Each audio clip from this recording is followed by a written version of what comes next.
भगवान बुद्ध की प्रतिमा ले आकर के यहाँ वो रख दी है। और ऊपर कुछ काम अधूरा है, वो हो जाए तो फिर हम मूर्ति की भी स्थापना करने की हमारी प्लानिंग है। हमारा विचार है कि ये बिहार बहुत अच्छा, झांसी जिले में अच्छे से अच्छा, सुंदर से सुंदर, बड़े से बड़ा अच्छा बने। इस बिहार को हम सांची जैसा गेट बनाने के विचार में हैं। और ऊपर 2 मंजिल ऊपर सभागार रहेगा, पूजा वंदना का रहेगा, और नीचे हमारा रेजिडेंस रहेगा, भोजन व्यवस्था का ये रहेगा। इसमें हम पाली अध्ययन कराने का स्कूल भी खोलने की हमारी विचार है, परंतु ये काम अभी रुका पड़ा हुआ है। जब तक कंप्लीट नहीं हुआ, जब तक ये काम हम नहीं कर सकते हैं। इसलिए मैं अभी यहाँ हूँ। इन साल भी मैं मुल्ताई में मेरा वर्षावास का निमंत्रण हो चुका था, और लोगों ने बहुत कहा, पर ये लोग सब बोले नहीं बनते जी, आप वर्षावास यहीं कर लो। अभी 5 सितंबर 2025 को आप इस बिहार पर कोई कार्यक्रम करने वाले हैं। आपका कार्यक्रम कैसा रहेगा, किस टाइप का कार्यक्रम है? हमारे यहाँ भिक्खु संघ आएगा, और भिक्खु संघ को यहाँ कुपोषक व्रत पे चर्चा करना है।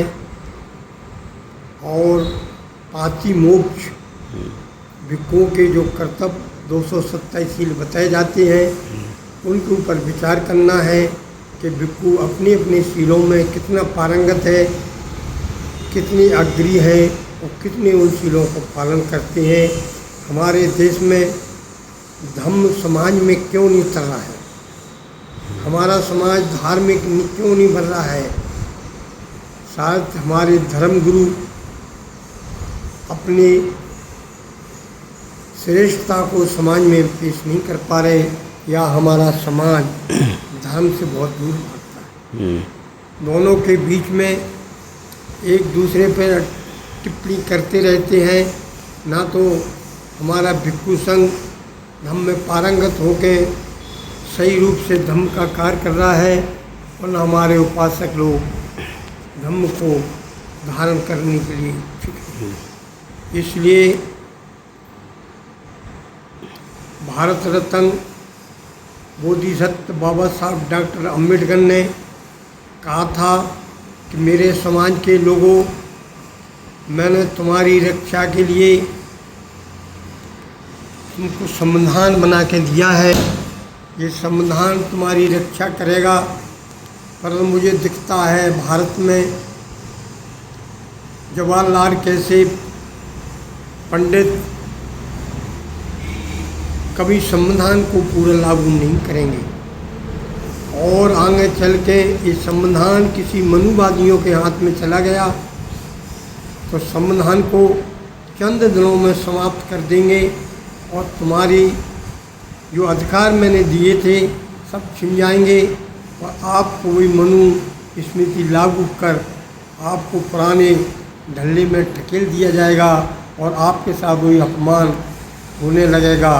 फिर आप क्या करोगे? मैं आपको रक्षा के लिए आपके पीछे बुद्धा को खड़ा करता हूँ, बौद्ध धर्म की दीक्षा देता हूँ। आप सबको बौद्ध बन जाना है।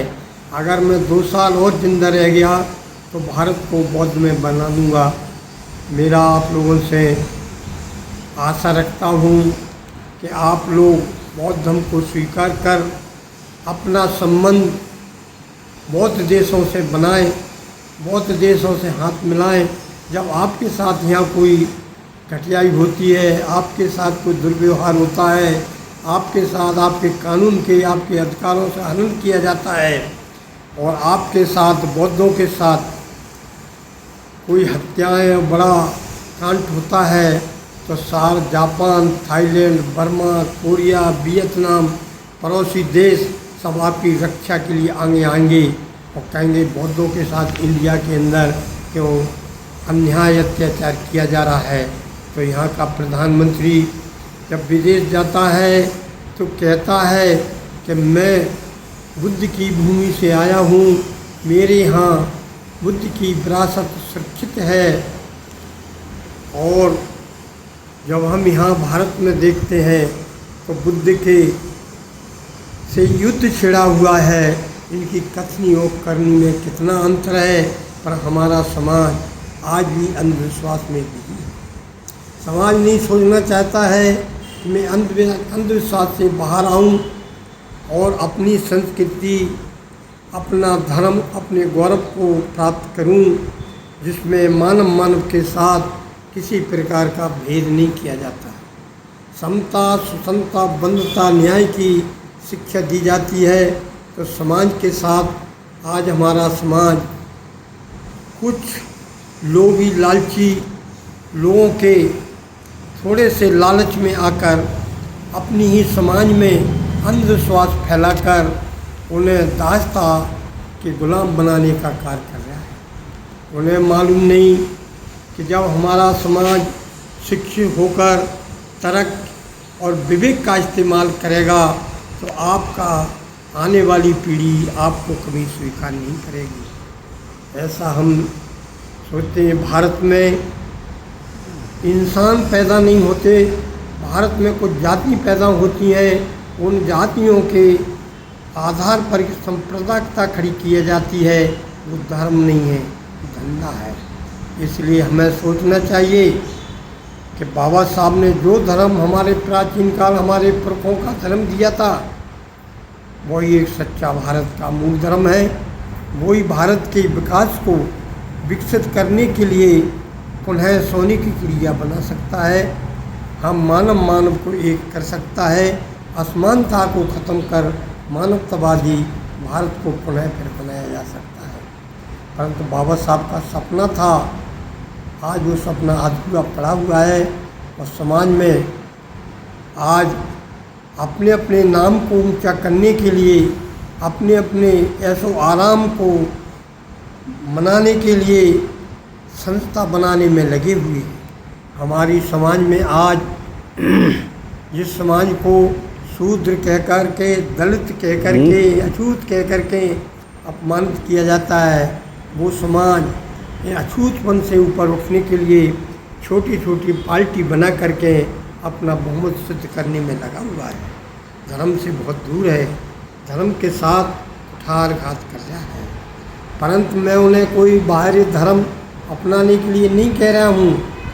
भारत का बौद्ध धर्म प्राचीन काल शूद्र समाज, ओबीसी, SC, ST इनके पुरखों का धर्म है। जब भारत में बौद्ध धर्म था तो इनके पुरखा राजा महाराजा और सम्राट हुआ करते थे। भारत सोने की चिड़िया था। अशोक सम्राट ने भारत को कण कण तक पहुंचा दिया था। आज ज़मीन जा खुदती है या अशोक का बनाए हुए शिलालेख, भगवान बुद्ध की विरासत, जहाँ धरती खोदी वहीं मिल जाती है। भारत में 128 नालंदा जैसे महाविद्यालय थे, जिन विद्यालयों के आज ढूंढते ढूंढते 28-29 विद्यालय मिल चुके हैं और भारत पुनः गौरवशाली हो सकता है।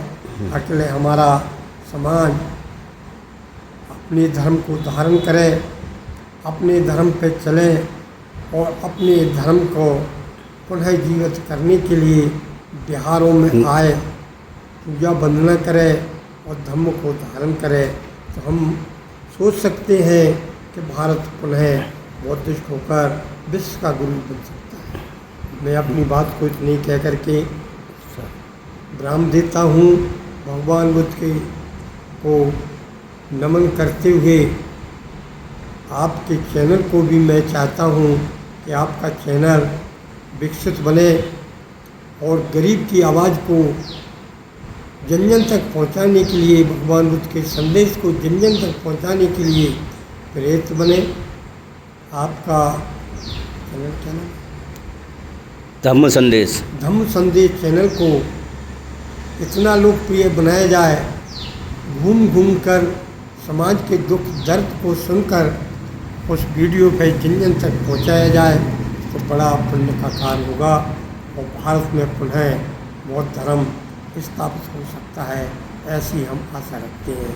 साधु साधु साधु साधु। अब आप बताइए, ज़्यादा बढ़ोतरी नहीं होगी। आपका गृहस्थ जीवन का क्या नाम रहा है? मेरे गृहस्थ जीवन का नाम पुरुषोत्तम था। आपका पहले क्या करते थे? पहले मैं शिक्षा विभाग के अंदर हम्म, क्लास कर्मचारी था। हम्म, जहाँ उस कर्मचारी रहने के बावजूद में भी जिस संस्था में मैं रहा हूँ, हम्म, वहाँ जाने के बाद उन संस्थाओं को अपने कर्तव्य के हिसाब से हम्म, अधिकारियों से भी हटके अलग अपनी वहाँ छवि बना के मैंने तैयार की। हम्म, किस ढंग से, जैसे वहाँ जाने के बाद में कुछ भी क्यारियाँ, साफ़ सफाई, स्वच्छता सभी है, वृक्षारोपण वगैरह सारे काम, अनुशासन के मामले में किसी प्रकार से कोई बच्चे परिसर से बाहर ना जाना, परिसर के अंदर किसी प्रकार की गंदगी ना फैलाना, इन सारे तमाम कामों को उस समय मैंने लेके करता रहा। आपकी प्रविज्ञा कब और कहाँ पर हुई? मेरी प्रतिज्ञा ग्वालियर के अंदर हुई है 7 जुलाई 24 को हुई थी। और अभी फ़िलहाल में वर्तमान में यहाँ झांसी सम्यक बोधि जी के पास में उनके सम्यक सानिध्य बोधि में विहार। लेके रह रहा हूँ। और उनके पास में जो भी अध्ययन करने के लिए मुझे मिल रहा है वह मैं अध्ययन कर रहा हूँ। नहीं, प्रविज्ञा आपकी, आपके प्रविज्ञा के आचार्य कौन है, उपाध्याय कौन है?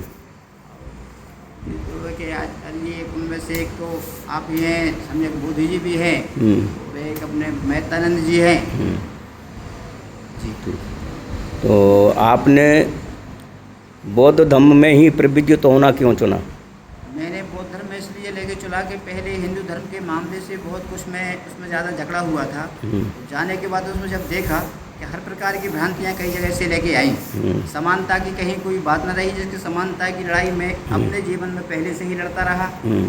लड़ने के बाद में आखिर जब बाबा साहेब का थोड़ा थोड़ा ग्रंथ जब इतिहास लेके देखा, तो बाबा साहेब के ऊपर से फिर विचार मेरा लेके हुआ कि जो बाबा साहेब ने कदम उठाए हैं कुछ नहीं तो उनके नक्श चिन्हों के ऊपर चलने की मैं कोशिश करूँगा।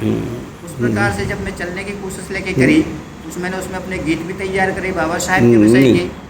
मैं अपने निब्बाण के लिए, और फिर मैं अपने उसको लेके समझने के बाद में कि जब बाबा साहेब ने ही उस धर्म को लेके चुना है जिसमें मानव जीवन मानव सब एक समान लेके रह सके, जब उस बात को लेके मैंने जाना तो इसलिए फिर मैंने बौद्ध धर्म को लेके स्वीकार लेके किया। अपने स्वयं के निर्वाण के लिए जी, और अपने निर्वाण के साथ ही हम दूसरों का भी निर्वाण कर सके तथागत बुद्ध के बताए हुए मार्ग के आते जी, इसी प्रकार से खुद के निर्माण के लिए और दूसरों के लिए भी उसके अपने मार्ग तक पहुंचाने के लिए इसके कारण से लेके मैंने ही इसके लाने ग्रहण किया है। चल ठीक है। तो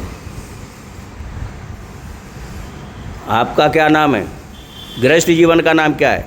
आपका वर्तमान नाम क्या है? वर्तमान नाम मेरा बुद्ध ज्योति है। बुद्ध ज्योति। जी। हाँ। और मैं से राहतगढ़ का मैं रहने वाला हूँ फिलहाल। किसके द्वारा नाम रखा गया आपका बुद्ध ज्योति? मेरा बुद्ध ज्योति नाम जो है प्रविज्ञा के समय, प्रविज्ञा के समय पे यह नाम जो है अपने नाम कृष्ण जी भंते जी हम के द्वारा लेके दिया गया था। नहीं हमारे द्वारा क्या, वो आपके आचार्य के द्वारा हुआ होगा।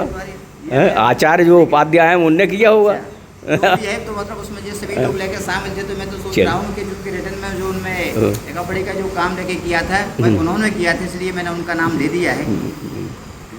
नहीं वो नाम जो उपाध्याय आचार्य होते हैं वही करते हैं। ठीक है।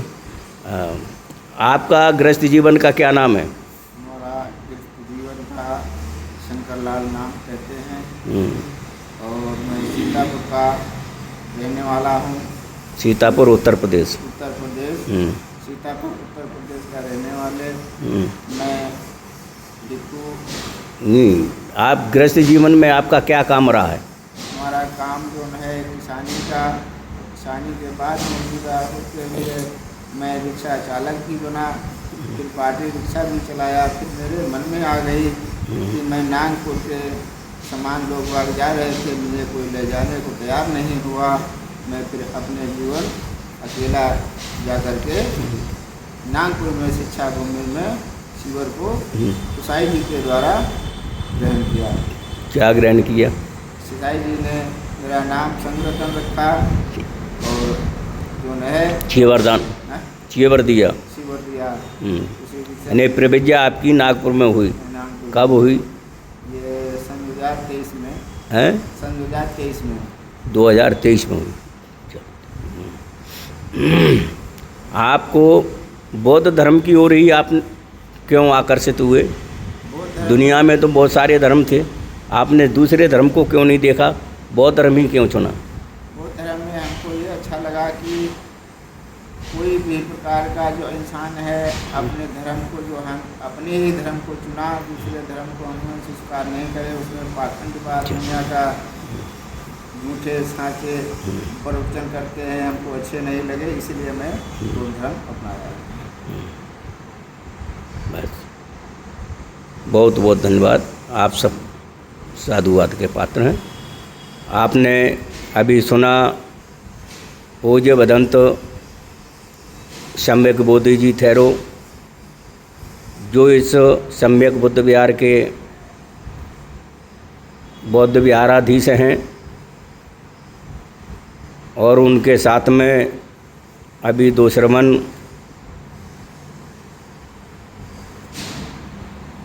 श्रामनेर बुद्ध ज्योति और श्रामनेर संग रतन जी ने भी अपनी बात को रखा। तो आप सभी से निवेदन है, अनुरोध है कि आप सभी इस चैनल को हजारों की तादाद में, लाखों की तादाद में शेयर करें, सब्सक्राइब करें और लाइक करें, इसके वेब्स बने।